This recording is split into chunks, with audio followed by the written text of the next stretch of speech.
Kmart. No doubt one of the most famous, if not the most famous, of the retail downfalls in American history. In 2024, this store would finally close its last standard-sized US location, pretty much ending this long and well-known company's story in American retail history. This decline would no doubt be unusual though, as it would take over 20 years from its initial bankruptcy in 2002 to closing its last regular US location in New York State in 2024. But why? Why is it that this store took over 20 years to actually go under, when it is often seen when a store does go under, it is gone within a few weeks to at most a few years? This is why Kmart took so long to die.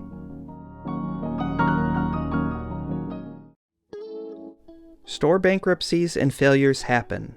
The conditions that set up a business to succeed at one point don't stay the same forever. This has been proven time and time again. While some can last a very long time and be successful and continue on, others will fail, especially when there are always new stores coming into the fold. This leads us to Kmart. While its decline can be traced back to the 1990s with the rise and massive expansion of stores like Walmart and Target, the more visible decline, that most have come to know well now for many years, began in 2002. In 2002, Kmart would file for its first bankruptcy, and while it would emerge from it the following year, for the most part, the rest of its history and existence was irrelevant, at least in a business and competitive point of view. This was the year when the new store openings stopped. This was the time period, if not earlier, most of its stores would freeze in time in terms of appearance, and this was when the continuous and seemingly endless swaths of store closures would come, eventually becoming like an annual tradition. 2002, though, was quite a while ago. So what made it so that Kmart was able to weather the storm of this decline for so long? First, it begins with the competition. While Kmart would be in decline and bankrupt all the way back in 2002, it was not the only company in trouble at this period in retail. In fact, hundreds of similar retail stores that were competitors to Kmart were closing around this time or shortly before. Ames, with 327 stores, would go under in 2002. Bradley's, a department store with 105 stores in the Northeast, would go under a year prior, and Caldor, another major chain with 145 stores, would go under in 1999. In essentially a 3-year period, 577 competing retail department stores would close, just from these 3 retailers alone, opening up an incredible amount of opportunity for Kmart, who, given their size at the time, could capitalize off it, at least for the sake of continuing on. And it would continue on, despite the decline and struggles going from 2002 forward. Aside from much competition being out of the way at this point, at least for a time, the successful side of the competition, Walmart and Target, while very large, and in most of the US at this point, were not nearly as large as they are now. Take a look at the comparison in the number of stores Walmart and Target had from 2000 to 2010.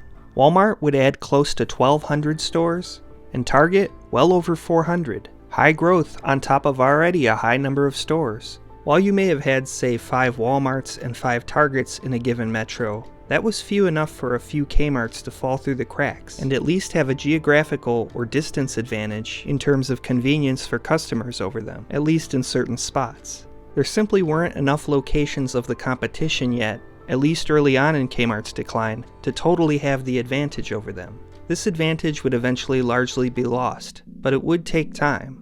Walmart, in part, also was not the near-universal supercenter concept we see today, with only about 1/3 of its stores being supercenters in the year 2000. Today, around 90% of Walmarts are supercenters, meaning the further you go back, the more limited Walmart was in its offerings as supercenters, which would offer much larger selections than standard Walmarts.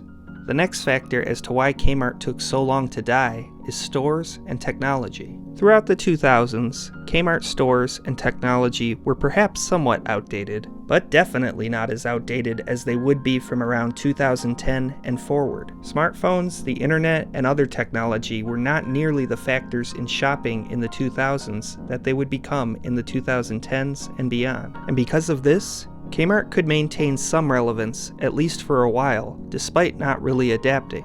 Consider this. For example, Amazon, which is essentially all online, had only just under $1 billion in sales in the year 2000. By the end of 2010, it was about 13 times that, and by the end of 2020, about 125 times that. Considering smartphones didn't exist largely until the late 2000s, online shopping platforms like Amazon were held back somewhat until smartphones took off. Despite the existence of much improved internet and technology, in-store and traditional shopping still had much relevance in the 2000s and even into the early 2010s than it does now.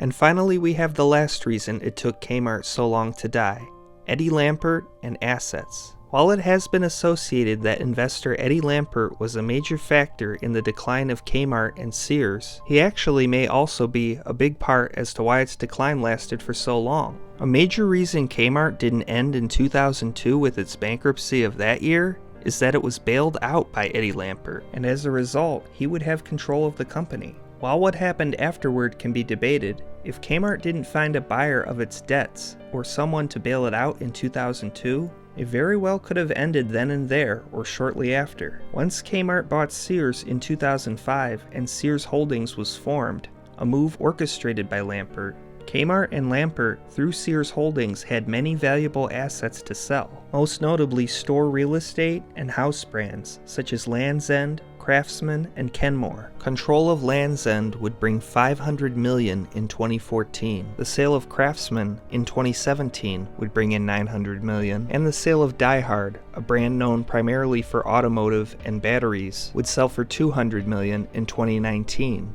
Going back to the stores, consider this. At the time of the merger, there were 3,500 stores between Sears and Kmart. It was a big company. This wasn't some small regional retailer like Ames with a few hundred stores. Kmart, even in the declining years, was a major merged company that, while it was in its decline, still had a lot of assets to sell, and that bought it time. Enough so that even though the decline has been very long, Kmart, through Sears Holdings, did not declare its second bankruptcy all the way until 2018.